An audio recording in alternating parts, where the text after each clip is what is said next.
નિત્યાનંદ પ્રભુની કૃપા મેળવવા માટે શેના માટે આપણે નિત્યાનંદ પ્રભુની કૃપા મેળવવાની છે? આપણે બધાએ મેળવી છે કે નથી મેળવી?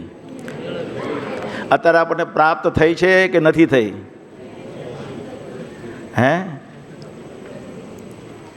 આપણને બધાને અત્યારે નિત્યાનંદ પ્રભુની કૃપા પ્રાપ્ત થઈ છે કે નથી થઈ?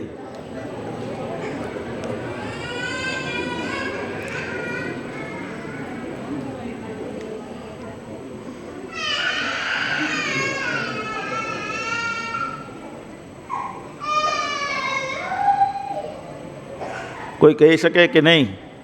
બ્રિજેશ,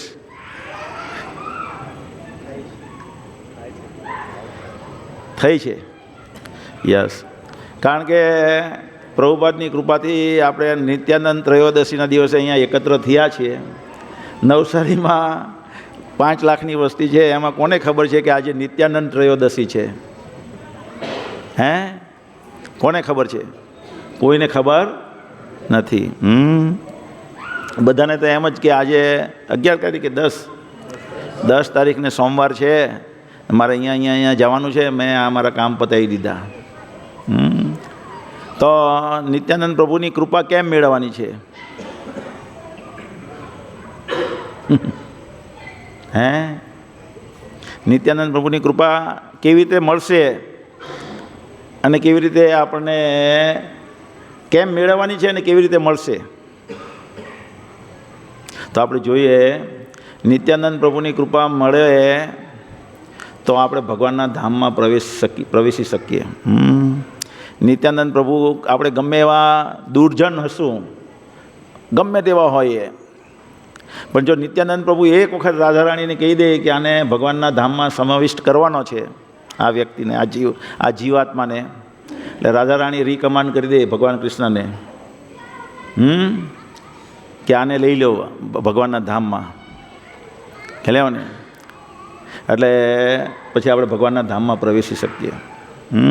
તો નિત્યાનંદ પ્રભુની જો કૃપા નહીં થાય તો આપણે ભગવાનના ધામમાં પ્રવેશી શકશું નહીં. નિત્યાનંદ પ્રભુની કૃપા કેવી રીતના થશે? હવે પ્રશ્ન એ થાય કે નિત્યાનંદ, આમાં નિત્યાનંદ કોણ છે? આ બે હાથ ઊંચો કરે, જેને જેને ખબર હોય તે.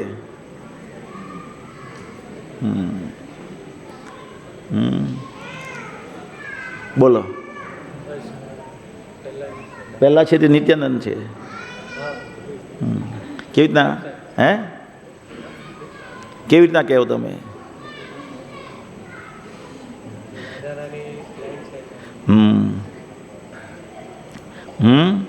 હંમેશા જમણી બાજુ જે હોય ભગવાન કૃષ્ણની, નિતાઈની અથવા કૃષ્ણને, એ બલરામ હોય અથવા નિત્યાનંદ પ્રભુ હોય, અને ડાબી બાજુ રાધારાણી હોય અથવા કોઈ બીજી સખીઓ હોય. તો આ બાજુ જે છે તે નિત્યાનંદ પ્રભુ છે. એની કૃપા મળશે આપણને. પ્રભુપાદના ગુરુ પરંપરામાંથી જે આવતા અધિકૃત ગુરુ જે છે, એકચ્યુઅલી આદિ ગુરુ કોણ છે? નિત્યાનંદ પ્રભુ. અને નિત્યાનંદ પ્રભુનો વિસ્તાર છે બધા ગુરુ. તો અધિકૃત ગુરુ જે છે, નિત્યાનંદ પ્રભુને જે પ્રસન્ન કરે એવા ગુરુઓ છે, એવા ગુરુનો જો આપણે આશ્રય લઈએ તો નિત્યાનંદ પ્રભુની કૃપા આપણને પ્રાપ્ત થાય. હવે આપણને કૃપા પ્રાપ્ત થઈ હોય અને આપણે ફર્સ્ટ સ્ટેજ થયું, આને શું થયું? પહેલું કદમ, કૃપા પ્રાપ્ત થવી. ગુરુનો આશ્રય લીધો અને ગુરુની કૃપા થઈ. પણ હવે આપણે એને વેડફી નહીં નાખવી જોઈએ. આપણા અનર્થોને કારણે આપણે એને વેડફી નહીં નાખવી જોઈએ અને એ બનાવી રાખવી જોઈએ કૃપા. ગુરુની કૃપા ત્યારે જ થશે જ્યારે પરમાત્મા એને ઇન્ડિકેશન આપશે કે આ વ્યક્તિ બરાબર છે. અને ત્યારે એ નિત્યાનંદ પ્રભુને રીકમાન્ડ કરશે, નિત્યાનંદ પ્રભુ રાધારાણીને રીકમાન્ડ કરશે. ડાયરેક્ટ કૃષ્ણ પાસે આપણે જઈ શકશો નહીં. વાયા મીડિયમ થ્રુ જ આપણે જઈ શકીએ. અહીંયા પણ તમે બધા ભક્તો બન્યા, કોઈ ડાયરેક્ટ ભક્ત નથી બન્યું. કોઈના ભક્તના કોન્ટેક્ટમાં આવવાથી જ ભક્ત બન્યા, ધીમે ધીમે. અને પ્રસાદ બી કોઈ ભક્તના કોન્ટેક્ટમાં આવવાથી જ પ્રાપ્ત થયો તમને. ડાયરેક્ટ થયો નહીં. તો એવી જ રીતે છે. તો નિત્યાનંદ પ્રભુ જે છે એ સ્વયં બલરામ છે. એ લોકો ઘણા લોકોને મનમાં બેસતું નથી. ચૈતન્ય મહાપ્રભુની લીલામાં પણ ઘણા એવા ભક્તો હતા જે ચૈતન્ય મહાપ્રભુને તો ભગવાન તરીકે સ્વીકારતા હતા કે સ્વયં ભગવાન છે એમ, પણ નિત્યાનંદ પ્રભુને એ બલરામ છે. જેમ કે ભગવદ્ ગીતામાં 4 સ્તરનું જ્ઞાન છે. કયા સ્તરનું જ્ઞાન છે? પહેલું સ્તર કયો છે? ગુહ્ય જ્ઞાન છે. શું છે તે? શું છે? આપણે શરીર નથી, આત્મા છે. એનાથી પછી ગુહ્યતર છે. શું છે ગુહ્યતર? પછી ગુહ્યતર શું છે? સેકન્ડ લેવલ કે પરમાત્મા છે ને આપણે આત્મા છીએ ને ભગવાન પરમાત્મા છે. ને પરમાત્માની બધી શક્તિઓ શું શું શું શું કઈ કઈ છે તે 7મા અધ્યાયમાં જેનું વર્ણન થયું છે તે. પછી ત્રીજો લેવલ શું છે? ત્રીજું લેવલ શું છે? એ પરમાત્મા, એ બધી શક્તિ ભગવાન કૃષ્ણની છે. અને પછી ચોથું કહે છે મનમના, હંમેશા એ ભગવાનનું સ્મરણ કરવું, એ ભગવાનની પૂજા કરવી, એ ભગવાન માટે કાર્ય કરવું, એ ગુહ્યતમ જ્ઞાન છે. પણ ગુહ્યતમથી ગુહ્યતમ જ્ઞાન ભગવદ્ ગીતામાં વર્ણન નથી. અને એ શું છે? શ્રી કૃષ્ણ ચૈતન્ય રાધા કૃષ્ણ નાહી અન્યમ. શ્રી કૃષ્ણ ચૈતન્ય મહાપ્રભુ છે એ રાધા કૃષ્ણનો કમ્બાઈન અવતાર છે. એ ભગવદ્ ગીતામાં આપણને નોલેજ થતું નથી. એ ગુહ્યતમથી પણ ગુહ્યતમ છે. અને સાથે સાથે બલરામ હૈલ નિતાય. તો આ બલરામ ભગવાન જે છે એ નિતાય તરીકે આવે છે. આજે આપણે શ્લોક જે લેવાના છીએ તો એક લીલામાં જે એમાં વર્ણન છે, કૃષ્ણદાસ કવિરાજ જણાવે છે, એમના એક મોટા ભાઈ હોય. એ મોટા ભાઈ જે હોય તે ભગવાન ચૈતન્ય મહાપ્રભુને ભગવાન તરીકે સ્વીકારે, ચૈતન્ય મહાપ્રભુને, પણ બલરામ જે છે એને સ્વીકારતા નથી હોતા કે એ નિત્યાનંદ પ્રભુ જે છે તે બલરામ છે. તો એમને એક પાર્ષદ હોય નિમિકેતન રામદાસ. નિમિકેતન રામદાસ જ્યારે કંઈ ઉત્સવ ઉજવાય, અહીંયા એના ભાઈ એક ઉત્સવ ઉજવેલો હોય ત્યાં જાય તો એ વાંસળી રાખતા હોય. નિત્યાનંદ પ્રભુ પણ એક ચાબુક રાખે, લાકડી રાખે લાલ કલરની, ભક્તોને કૃપા આપવા માટે. આમ મારે એટલે એના પર કૃપા આવી જાય. કંઈ ભગવાનનું નામ નહીં લેવાનું, કંઈ નહીં લેવાનું, ડાયરેક્ટ ભગવાનનો ભક્ત બની જાય અને અસુરોને બીવડાવે એનાથી. તો એવી જ રીતે નિમિકેતન જે હોય, નિમિકેતન રામદાસ, એ પણ એના પાર્ષદ હોય અને એ નિત્યાનંદ પ્રભુને રિપ્રેઝન્ટ કરતા હોય. તો એને માન નહીં આપતા. જ્યારે એ ત્યાં જાય છે, એના ઘરે ઉત્સવ હોય છે. શ્રી કૃષ્ણ કોણ છે? કૃષ્ણદાસ કવિરાજ મહારાજ કોણ છે? કોને કોને ખબર છે તમારામાંથી? બોલો. ચૈતન્ય ચરિતામૃતના રચયિતા. તો એ કૃષ્ણદાસ કવિરાજ મહારાજ જે છે, ગોસ્વામી મહારાજ, તેને મોટા ભાઈના ઘરે ઉત્સવ હોય તેમાં જાય, તેને આદર આપતા નથી. કેમ આદર આપતા નથી? તો એના ભાઈને બહુ ખીજવાય છે કૃષ્ણદાસ કવિરાજ, એના મોટા ભાઈને, કે તમે કેમ સમજતા નથી કે નિત્યાનંદ પ્રભુ એ સ્વયં બલરામ છે. તો આપણે જોઈએ છીએ કે ઘણા લોકો નહીં સમજી શકતા કે નિત્યાનંદ પ્રભુ સ્વયં બલરામ છે. ચૈતન્ય લીલામાં પણ ઘણા એવા ભક્તો હતા જે નહીં સમજી શકતા હતા. પણ કૃષ્ણદાસ કવિરાજ મહારાજ આપણને કહે છે કે એ સ્વયં ભગવાન છે. હવે આજનો જે શ્લોક છે તે શું છે? મધ્યલીલા, પહેલો અધ્યાય, ચેપ્ટર 97, શ્લોક સંખ્યા 97. તમે વાંચી શકો? હા, મધ્યા 2:197, ચૈતન્ય મધ્યમાં, એટલે મધ્યનો 197 એમ. આ અવાજ નથી બરાબર, થોડોક અવાજ વધારો નહીં. 4 ને 1. હા, પહેલો અધ્યાય 97 લખ્યું ને આજે. તમે કેમ વાંચી નહીં આવ્યા કોઈ? બોલો, તમે બોલો.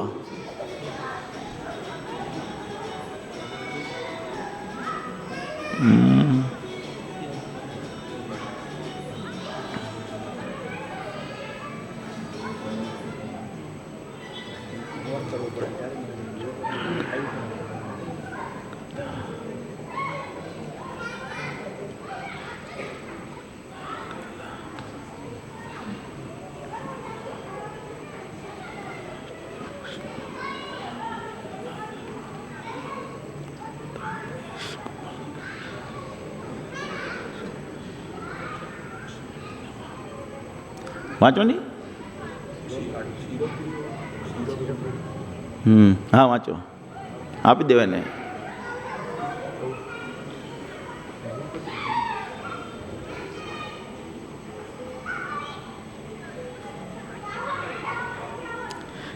ખીર ચોરી કથા ક્ષીર ચોરી કથા સાક્ષી ગોપાલ વિવરણ નિત્યાનંદ કેલા પ્રભુ દંડ ભજન નિત્યાનંદ કૈલા પ્રભુર દંડ ભાંજન ક્ષીરપુરી કથા સાક્ષી ગોપાલ વિવરણ ક્ષીરકુરી કથા સાક્ષી ગોપાલ વિવરણ નિત્યાનંદ કેલા પ્રભુ દંડ ભજન નિત્યાનંદ કૈલા પ્રભુર દંડ ભાંજન. એક વન વોર.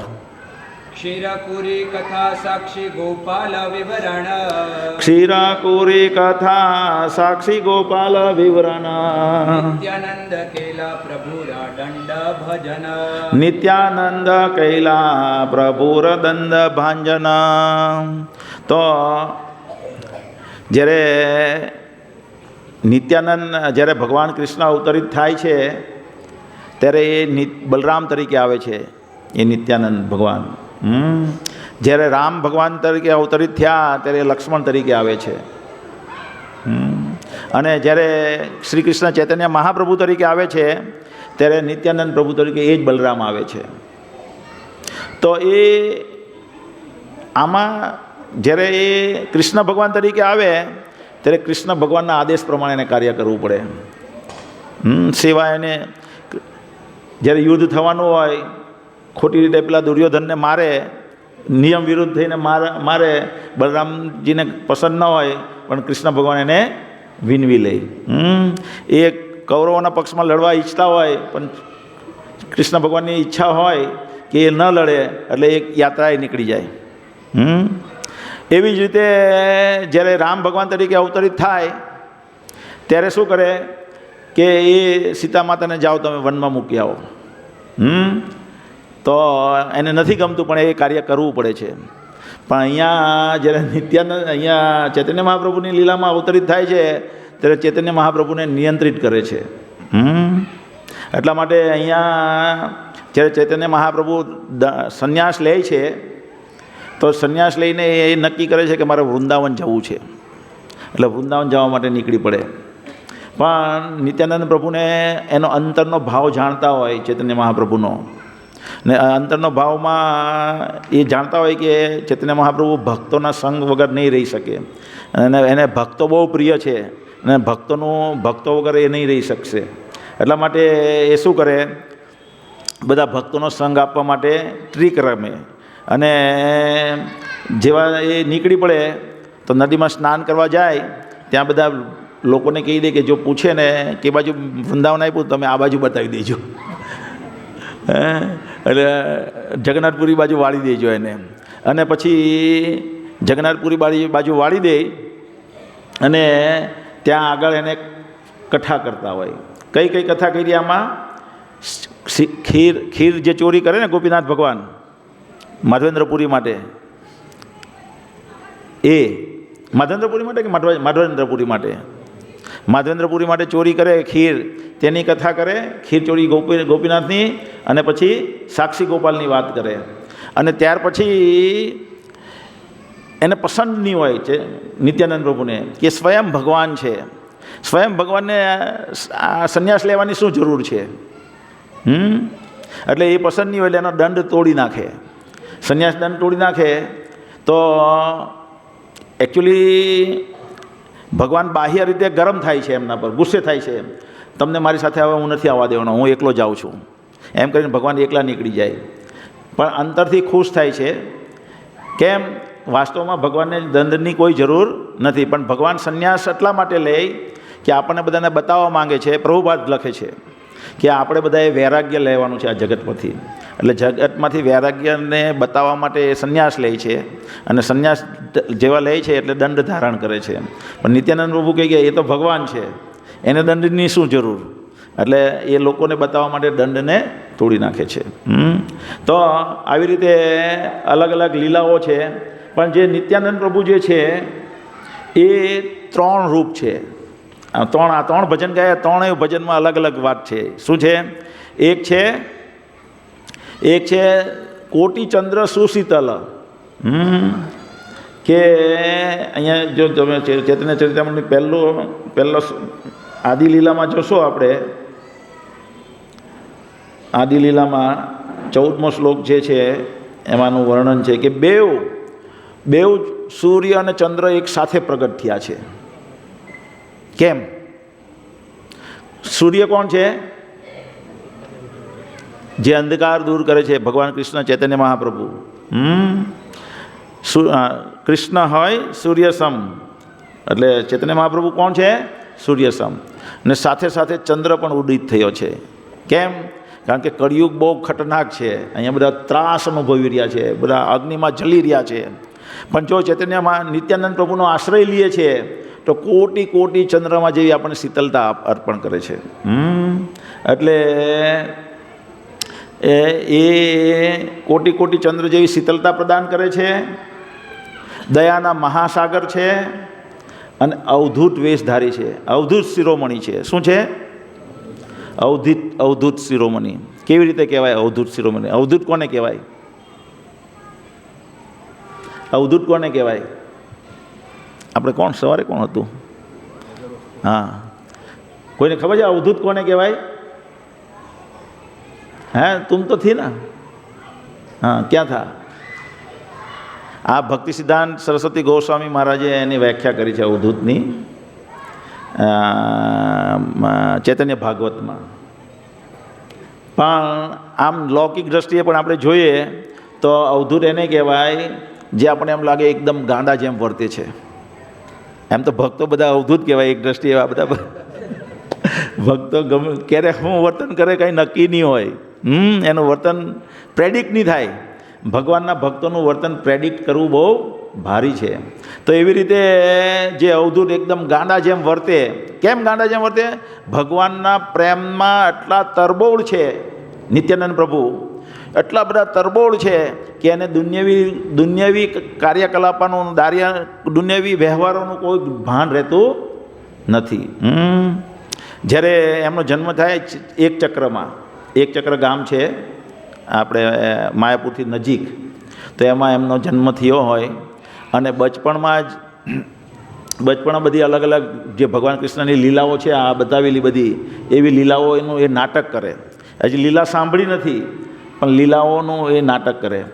કોઈ વખત પેલાને કહે તું બકાસુર બની જાય, કોઈને કહે અઘાસુર બની જાય, અને એ કૃષ્ણ બનીને આ બધાને અસુરોને મારે. અને એ કોઈ વખત એ રામલીલા કરે, અને રામલીલા કરે એમાં એ લક્ષ્મણ બને. અને લક્ષ્મણ બને એક વખત આ એક નાટક કરવાનું હોય કે જેમાં લક્ષ્મણજી મૂર્છિત થઈ જાય. તો મૂર્છિત થઈ જાય પછી ભક્તોને સમજાવે કે તમારે છે ને આ એક સંજીવની લાવવાની, અને એ તમે મને શૃંગારશો એટલે હું પાછો જાગૃત થઈ જઈશ. તો લીલામાં એ મૂર્છિત થઈ જાય. પેલા એનું નામ શું છે રાવણના છોકરાનું? ઇન્દ્રજીત દ્વારા. અને પછી પેલા છોકરાઓને બધાને સમજાવેલું તો ભૂલી જાય કે આને સંજીવની શૃંગારવાની છે. તો બેભાન પડ્યા રહે. બહુ બધા આખા ગામમાં ચિંતામાં, આખા ગામ ચિંતાગ્રસ્ત થઈ જાય. કે કેમ આને શું થઈ ગયું? એટલામાં પેલા છોકરાને યાદ આવે કે મારે ફૂલ શૃંગારવાનું છે. એટલે દોડતો તો જાય, સંજીવની ખાલી વિદ્યા પેલી જડીબુટ્ટી લઈ આવે, શૃંગારે એટલે તરત જાગૃત થઈ જાય. બધા ગામમાં આશ્ચર્ય થાય. અને એવી બધી લીલાઓ કરે જે શાસ્ત્રોમાં પણ નહીં વર્ણન હોય. તો બધા પૂછે કે આવી બધી લીલા તમે ક્યાંથી જાણો છો? તો કે એ હું જ છું. એ લક્ષ્મણ જે છે તે હું જ હતો એમ કે. એટલે એ આવી લીલા કરતાં કરતાં 12 વર્ષ લગીને મોટા થાય. જ્યારે 13મા વર્ષમાં પ્રવેશે ત્યારે લક્ષ્મીપતિ તીર્થ એમના ગામમાં આવે એક ચક્રમાં, અને એ ગામના એકદમ ચહિતા વ્યક્તિ હોય, એવી બધી લીલા કરીને રમતા હોય તો આખા ગામમાં એક ચક્ર ગામમાં એકદમ ચહિતી વ્યક્તિ બની ગયા હોય. અને જ્યારે લક્ષ્મીપતિ તીર્થ આવે ત્યારે આમની ભક્તિ જોઈને એમથી પ્રભાવિત થઈ જાય અને એના પિતાને કહે કે મને આ તમારો પુત્ર આપી દેવું. હવે એ જમાનામાં જો કોઈ સાધુ સંત કંઈ માંગે ને આપણે ન આપીએ તો વૈદિક કલ્ચરની બહાર કહેવાય વાત. આપણા ગુરુ મહારાજ આપણને એમ કહે કે તમારે આ કરવાનું છે ને આપણે કહીએ નહીં, મારથી નહીં થાય તો એ યોગ્ય ન કહેવાય. તો પછી નિત્યાનંદ પ્રભુની કૃપા મળશે, ગુરુની કૃપા નહીં મળે. ગુરુની કૃપા નહીં મળે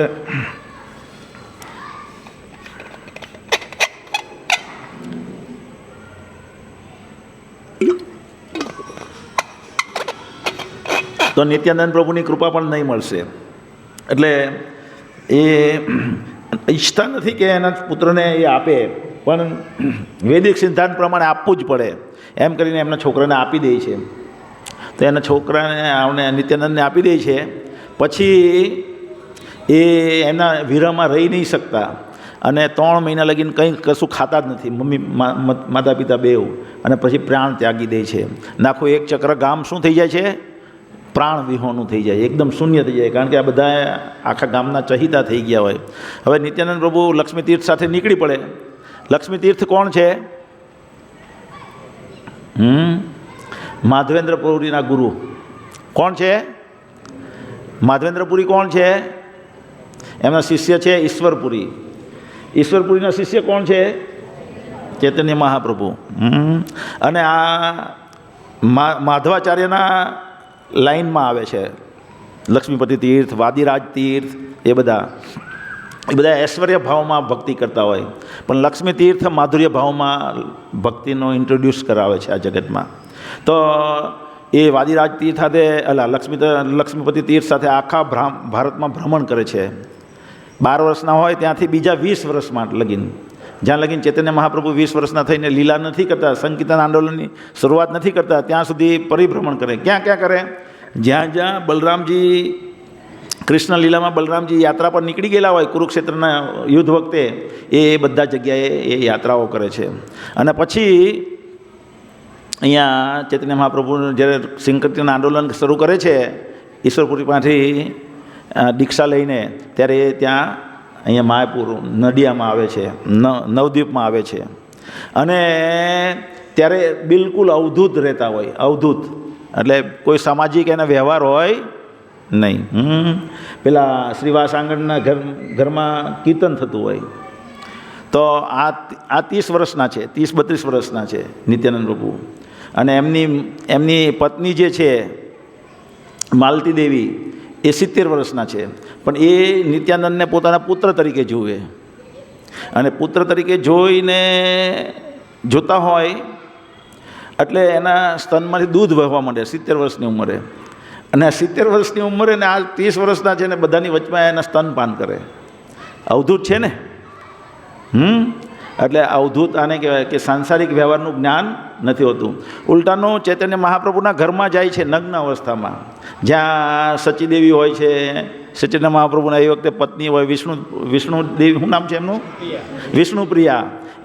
ચૈતન્ય મહાપ્રભુ ચાદર ઓઢાડી દે. એટલે એકદમ અવધૂત છે. એવી રીતે એમની લીલાઓ ચાલતી હોય છે. ને એ અવધૂત કેમ રહે છે? કારણ કે ગૌર પ્રેમથી આખું શરીરનું બનેલું છે. નિત્યાનંદ પ્રભુને એટલો બધો પ્રેમ છે ચૈતન્ય મહાપ્રભુ વિશે. અને ચૈતન્ય મહાપ્રભુને સૌથી પ્રિય આખી ચૈતન્ય લીલામાં જે પણ બહુ બધા ભક્તો છે, તમે જો આ આદિ લીલા વાંચશો, અને પહેલો કે બીજો કયું ચેપ્ટર, ત્રીજું ચોથું કંઈ એક ચેપ્ટર છે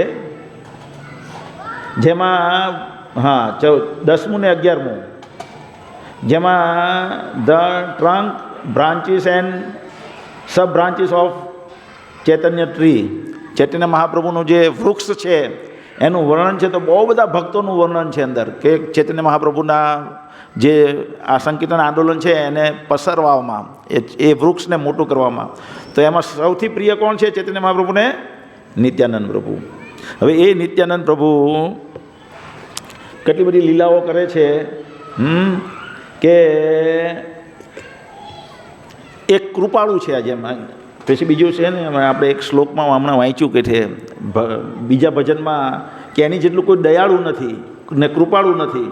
તો એ કેવા કૃપાળુ છે કે કોઈ પણ વ્યક્તિ, જેવી રીતે અગસ્ત્ય ઋષિ સમુદ્ર પી ગયા હાથથી, આખો આખો આખો હાથથી સમુદ્ર પી જાય છે, તો એવી રીતે નિત્યાનંદ પ્રભુ દરેક જીવાત્માના જન્મ મૃત્યુના ચક્કરને ખાઈ જાય છે. એની જેટલું કોણ દયાળુ હોય? એ એટલા દયાળુ છે. અને પ્રેમ એવો વધારે છે કે અધમમાં અધમ જીવને પણ એમની કૃપા વરસાવે છે. જેવી રીતે જગાઈ માધાઈ છે, તો જગાઈ માધાઈને કેવા હોય? કોણ કોણ જાણે છે જગાઈ માધાઈ વિશે? તો એ જગાઈ માધાઈ એક નંબરના બદમાશ હોય. અને ચૈતન્ય મહાપ્રભુ એમને કહે છે પછી પહેલાં, એટલે કે તમે પ્રચાર કરવાનું જ્યારે બંગાળમાં કહે છે તે પહેલાંની આ લીલા છે. તો એ પ્રચાર કરવા જાય અને એના સાથી કોણ હોય? હરિદાસ ઠાકુર. એ હરિદાસ ઠાકુર એમના જે એના સંગી હોય પ્રચારમાં, અને અવધૂત પહેલાં અવસ્થા હોય એમની. તો ઘણી વખત શું જાય, ચાલતા ચાલતા જતા હોય પ્રચાર કરવા, તો કોઈ છોકરી મળી જાય તો એમને કહે મારી સાથે લગ્ન કરવા છે તમારે. અને પેલા કન્યા એના પિતાને કહી દે ને એને મારવા દોડે ને આ બેઉ ભાગતા ભાગતા પાછા ત્યાંથી આવતા રહે. તો આવી અલગ અલગ લીલાઓ કરે છે. ને ભગવાનના ધામમાં પણ આવી લીલાઓ ચાલ્યા કરે. મનોજ, એવું સૂકું સૂકું વાતાવરણ નથી. તો આપણે ઘણી બધી લીલાઓ જોઈએ, ગોપી સાથેનો વાર્તાલાપ ભગવાન કૃષ્ણનો, તો તમને કેટલો મજાકિયું બે વચ્ચે વાતાવરણ હોય છે. એક ગોપી કે વૃદ્ધ ગોપી હોય કૃષ્ણ ભગવાનની લીલામાં, કે તારે લગ્ન કરી લેવા જોઈએ, પણ તારા આ પેલા વાંદરા સાથે લગ્ન કરવા જોઈએ, એમ કે એને ગોપીને. તો કે મને તમારી જો તમારાથી બેસ્ટ કોઈ નથી લાગતું આમાં, મારે તમારી જોડે લગ્ન કરવા છે. એટલે ભગવાન કૃષ્ણને ઇનડાયરેક્ટલી વાંદરો કીધો. ખ્યાલ આવ્યો કે નહીં? તો આવી એટલે ત્યાં એવું સૂકું વાતાવરણ નથી, હસમુખું અને આનંદથી તરબોળ છે. એકચ્યુઅલી જે આનંદ નિત્ય આનંદ, નિત્યાનંદ પ્રભુ એટલે હંમેશા આનંદમાં રહે. અને આપણે અહીંયા જગતમાં શું કરીએ છીએ? આનંદ મેળવવા માટે પ્રયત્નશીલ છે, પણ આપણને એની સામે શું મળે છે? દુઃખ જ દુઃખ મળે છે. આ ભાગવતના 11મા સ્કંદમાં નિમિ ઋષિને પેલા નવયોગેન્દ્ર કહે છે કે આ જગતમાં સર્વોચ્ચ સુખ શું છે? આ ભૌતિક જગતનું સર્વોચ્ચ સુખ શું છે? સ્ત્રી સાથેનો સંગ, પુરુષનો સ્ત્રીનો સંગ, એ સર્વોચ્ચ સુખ છે. પણ એ બધે સર્વત્ર અવેલેબલ છે, પણ કોઈ સુખી નથી. છે એક પશુને પણ એક સ્ત્રી મિત્ર મળી જાય છે, અને એક મનુષ્યને પણ એક સ્ત્રી મિત્ર મળી જાય છે. જો એ જ પરમ સુખ હોતે, ખાલી કહેવાતું સુખ છે પણ વાસ્તવમાં સુખ નથી. એટલે જ્યારે વ્યક્તિને આ મળે છે ને સંતુષ્ટ નથી થતો, ત્યારે શું કરે છે? થોડોક ધન વૈભવ વધારી દેવું. ધન વૈભવ વધારવાથી પણ પછી સુખ મળતું નથી. અને પછી વિચારે કે હવે હું સ્વર્ગમાં જતો રહ્યો, એટલે સ્વર્ગ જવા માટે પ્રયત્નશીલ થાય છે. અહીંયા અત્યારે બધા ક્યાં જવા માટે પ્રયત્નશીલ થાય છે? અમેરિકા. 30-30 લાખ ખર્ચી, 40-40 લાખ ખર્ચી, કરોડ રૂપિયા ખર્ચીને પોતાના પ્રાણની શું કહેવાય, પ્રાણ જવાના સંકટ પર પણ અમેરિકા જવા ઈચ્છે છે લોકો. પૈંડાના વ્હીલમાં બેસી જાય. એક જણ બેસી ગયેલો ને, ઘણા વર્ષ થઈ ગયા ને, અત્યારે બધા પેલી મેક્સિકોની બોર્ડરથી ક્રોસ થવા અમેરિકા જવા માટે. કેમ? વૈભવ વધારવા. પહેલાંના જમાનામાં સ્વર્ગમાં જતા. તો એ સ્વર્ગમાં પણ આપણને એ આનંદ મળતો નથી. અંતે આપણે દુઃખી રહીએ છીએ. તો જે નિત્યાનંદ પ્રભુ આપણું જે છે આનંદ પ્રાપ્ત કરવો જીવનનો દરેક મનુષ્યનો ઉદ્દેશ છે. એકચ્યુઅલી પહેલાં અન્નમય ચેતના હોય, અન્નમય ચેતના એટલે આ પ્રાણી પશુ હોય તે બધા અન્ન ખાય અને એમાં એને આનંદ આવે. બસ ખાવાનું મળી ગયું એટલે આનંદ. પછી બીજી કઈ ચેતના છે? હા, પ્રાણમય. પ્રાણમય એટલે આ શરીરને વ્યવસ્થિત હું રાખું, શરીર સુદોઢ રહે એટલે હું સુખી થઈશ. પછી મનોમય. મનોમય એટલે કંઈક રચના કરે, કંઈક ધારણાઓ કરે અને ધારણાઓથી કંઈક નવી રચના થાય અને રચનાથી એને મનમાં આનંદ અનુભવે. પછી વિજ્ઞાનમય એટલે બૌદ્ધિક સ્તર પર આનંદ અનુભવે. કંઈ કોયડો ઉકેલી નાખે તો ઘણા લોકો એવા હોય ને, શું કરે? ઘણા લોકો શું કરે? વાયરસ સર્જન કરે. શું કરે? વાયરસ એવો સર્જન કરે જેથી કરીને લોકો મૂંઝાઈ જાય કે આનું સોલ્યુશન શું છે, શું સોલ્યુશન. આખું જગત હાવલું બાવલું થઈ જાય અને પછી પોતે સર્જન કરે એનું સોલ્યુશન. એને પણ નહીં ખબર હોય પણ એ સોલ્યુશન લાવે. તો આને શું કહેવાય? વિજ્ઞાનમય ચેતના. બુદ્ધિથી આનંદ અનુભવે, બુદ્ધિ ચલાવીને આનંદ અનુભવે. પછી આનંદમય ચેતના. શું છે? આનંદમય ચેતના. તો આનંદમય ચેતનામાં આપણને જે એ પ્રાપ્ત કરવું જીવનનો ઉદ્દેશ છે, સર્વોચ્ચ ઉદ્દેશ. પણ એ આનંદમય ચેતના જે છે એ નિત્યાનંદ પ્રભુરૂપી જે આનંદ સાગર છે એમાંથી એક બૂંદ આપણને પ્રાપ્ત થાય છે. નિત્યાનંદ પ્રભુ જે આનંદ અનુભવે છે, જે આનંદનો સાગર છે નિત્યાનંદ પ્રભુ, તેનું એક બૂંદ આપણે પ્રાપ્ત કરીએ છીએ. તો એ અવધૂત અવસ્થામાં જ્યારે હોય ત્યારે આવી બધી મજાક મસ્તી કર્યા કરતા હોય. ઘણી વખત મગર પર બેસી જાય નદીમાં કૂદીને, ઘણી વખત સાંઢ ઉપર બેસી જઈને કૂદવા માંડે ને કે હું શિવજી છું. આ બરાબર મુશ્કેલીમાં હોય એટલે આ હરિદાસ ઠાકુર આ બધી વાતો કોને કરે? નહીં, આને અદ્વૈત આચાર્યને. તો આવી રીતે એમની લીલાઓ ચાલતી હોય અને એક દિવસ પ્રચાર કરવા જતા હોય આવી રીતે, તો એક ટોળું બધું ભેગું થયેલું હોય અને એ જોઈને એને એમ થાય કે આ ચાલો આમાં શું થાય. તો પેલા બીજા બધા લોકો કે આ તો પેલા જગાઈ માથે લડી રહ્યા છે, અહીંયા તમારો સંત જેવું કામ નથી, તમે જાઓ અહીંયાથી. પણ એણે કીધેલું હોય, ચૈતન્ય મહાપ્રભુ એમને કીધું હોય કે તમારે શું કરવાનું? શું આદેશ છે ચૈતન્ય મહાપ્રભુ? કરો શિક્ષા. વળો પેલો શ્લોક શું છે? બોલો કૃષ્ણ, ભજો કૃષ્ણ, કરો કૃષ્ણ શિક્ષા. તો પેલા જગાઈ માધવને જઈને એમ કહે એટલે પેલા ગરમ થઈ જાય ને બોટલ લઈને મારવા દોડે. આ બે ત્યાંથી ભાગી જાય. બીજા દિવસે સવારે કે ચાલો હવે પાછા જઈએ, એને જ ભક્ત બનાવો. એને જો ભક્ત બનાવશું ને તો ચૈતન્ય મહાપ્રભુ બહુ ખુશ થઈ જાય. એટલે બીજે દિવસે પાછા બનાવવા જાય એને ભક્ત. તો એને ભક્ત બનાવવા જાય તો એ વખતે પેલો જગાઈ માધાઈ હોય એમાંથી માધાઈ નિત્યાનંદ પ્રભુને મારી દે છે. તો અહીંયાથી થોડુંક લોહી નીકળવા માંડે. ચૈતન્ય મહાપ્રભુને ખબર પડે.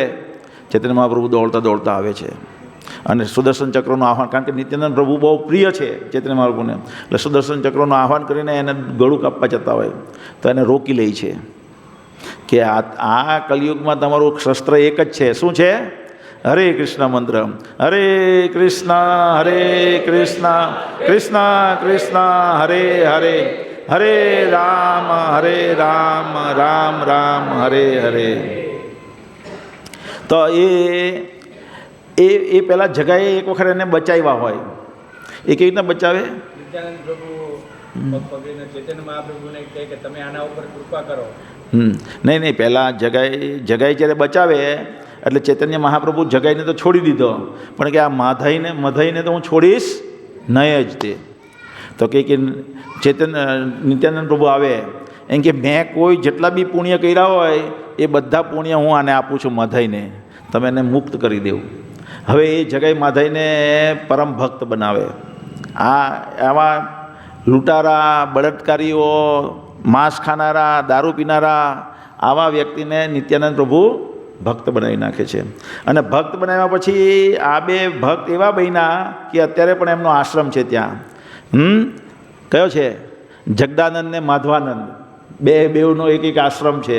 અને જગદાનંદ ને માધવાનંદ એ બે એવા ભક્ત, નમ્ર ભક્ત બને કે જે પણ નવદ્વીપમાં જાય અને ગંગા નદીનું સ્નાન કરવા જાય ને એના બધાના કપડાં ધોઈ નાખે. પેલા કપડાં કાઢીને લંગોટ પહેરીને કે રૂમાલ પહેરીને જાય અંદર સ્નાન કરવા, તો આ બધાના કપડાં પહેરી કાઢી નાખે, કપડાં ધોઈ નાખે, ઇસ્ત્રી કરી અને સંકેલીને મૂકી દે 2 પગ. અને પછી આશરે બધા એને પહેલાં જાણતા એ જગાય એ માધાય એમ કરીને પથ્થર મારે એને. કારણ કે હવે નમ્ર થઈ ગયા, નમ્ર માણસને તો બધા મારે ને, એટલે પેલો પથ્થર ઉચકીને કે લે 2 પાછો મારે. એટલે એવા ભક્ત બનાવે ચૈતન્ય મહાપ્રભુની કૃપાથી એ ભક્ત બને છે. તો આપણે પણ જો ચૈતન્ય મહાપ્રભુની કૃપા પ્રાપ્ત કરીશું, ચૈતન્ય નિત્યાનંદ પ્રભુની, તો ભગવાનના ધામમાં જઈ શકીશું, નહીતર આપણે કોઈ ચાન્સ નથી. તો આ દિવસે આપણે પ્રાર્થના કરવી જોઈએ નિત્યાનંદ પ્રભુને. શું કરવું જોઈએ?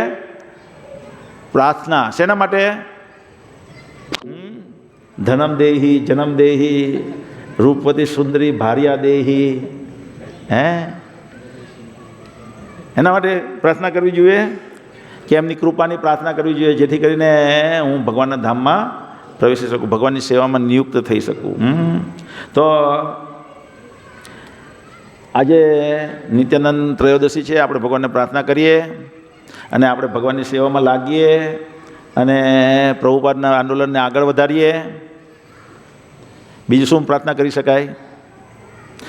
નવસારીમાં દરેક વ્યક્તિ ભગવાન કૃષ્ણનો મહામંત્ર લેતા થઈ જાય આપણા પ્રચાર દ્વારા. બીજું, હરે કૃષ્ણ. અને આપણે જે સંકલ્પ કર્યો છે ભગવાનની યોજના સેવા કરવાનો, એમાં આપણને નિત્યાનંદ પ્રભુ કૃપા આપે અને આપણને માર્ગ બતાવે, જેથી કરીને આપણે એ માર્ગ પ્રમાણે આગળ કાર્ય કરી શકીએ. હરે કૃષ્ણ. બધા માટે પ્રસાદ છે.